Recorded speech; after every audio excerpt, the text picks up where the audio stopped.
Assalamualaikum warahmatullahi wabarakatuh. Alhamdulillahirabbil alamin. Assalatu wassalamu ala asrofil anbiya'i wal mursalin wa ala alihi washabihi ajmain. Asyhadu an la ilaha illallah wahdahu la syarikalah wa asyhadu anna Muhammadan abduhu wa rasuluh. Allahumma sholli ala Muhammad wa ala ali Muhammad kama sholaita ala Ibrahim wa ala ali Ibrahim. Wa barik ala Muhammad wa ala ali Muhammad kama barakta ala Ibrahim wa ala ali Ibrahim innaka Hamidum Majid.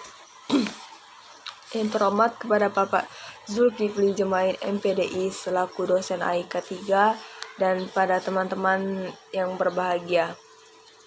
Salawat yang pertama-tama marilah kita panjatkan puji dan syukur kehadirat Allah Subhanahu wa taala.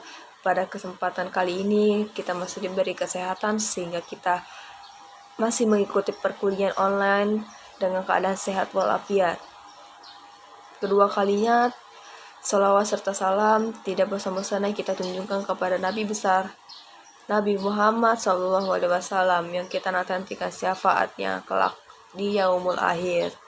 Baiklah, saya Sanaza Alumi NIM 64 2019 akan menyampaikan kultum saya yang berjudul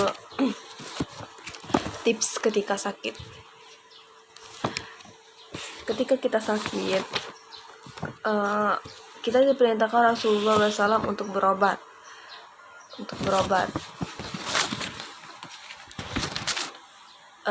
Namun ada beberapa poin yang harus diperhatikan dalam masalah berhubungan dengan berobat. Apakah itu? Yaitu 1. Dianjurkan. Berobat adalah perkara yang dianjurkan oleh syariat dan tidak menandakan sama sekali.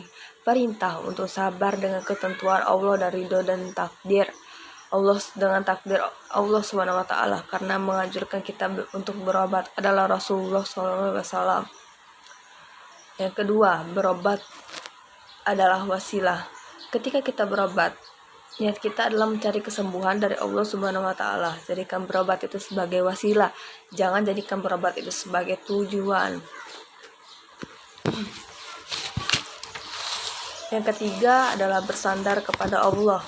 Perkara yang ketiga yang harus kita yakini bahwa ketika kita sakit dan kita berobat, hati kita tetap bersandar kepada Allah. Jangan sampai hati kita bersandar dengan dokter, jangan sampai hati kita bersandar dengan obat, karena sudah kita sebutkan tadi bahwa yang menyembuhkan adalah Allah. Adapun dokter dan obat wasilah dan sebab. Yang keempat, menjaga ucapan. Jangan sampai kita mengucapkan kata-kata yang berbau syirik. Contoh, ketika kita sembuh, kita berkata, obat ini menyembuhkan saya, atau dokter ini yang menyembuhkan saya. Saya katakan bahwa ini ucapan berbau kesyirikan, karena yang menyembuhkan hanyalah Allah Subhanahu wa taala. Yang tepat kita lakukan adalah Allah menyembuhkan saya, hanyalah Allah Subhanahu wa taala melalui dokter ini, atau Allah menyembuhkan saya melalui obat ini. Yang kelima, sabar. Jika kita sudah berobat dan tidak kunjung sembuh, kewajiban kita adalah bersabar dan terus bertawakal kepada Allah dan serahkan semuanya kepada Allah. Terkadang ada orang yang berobat tapi kemudian kematian datang atau kesembuhan yang belum juga datang. Lalu yang muncul adalah putus asa, bahkan na'udzubillah sampai kepada derajat seorang seuzon kepada Allah Subhanahu wa taala. Maka ini tentu berbahaya sekali akan akidah dia. Yang keenam, berharap pahala dan ampunan.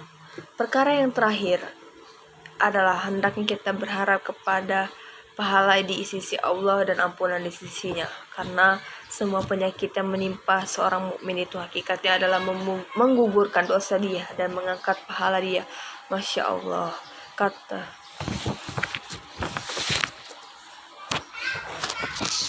Jangan lupa saudaraku, kita banyak berdoa supaya disabarkan, berdoa supaya mereka kita ridho. Maka di antara perkara Rasulullah SAW meminta kepada Allah, ya Allah, aku minta kepada Engkau keridhaan setelah takdir dan ketentuan yang Engkau berikan kepadaku. Karena memang untuk ridho dan ketentuan Allah itu kebutuh keimanan. Inilah beberapa tips dan beberapa perkara yang hendaknya diperhatikan ketika kita diberikan oleh Allah sakit. Semoga ini bermanfaat buat kita semuanya. Billahi fisabilillah fastabiqul khairat nasrun minallah wa fathun qarib wa basyirul mu'minin.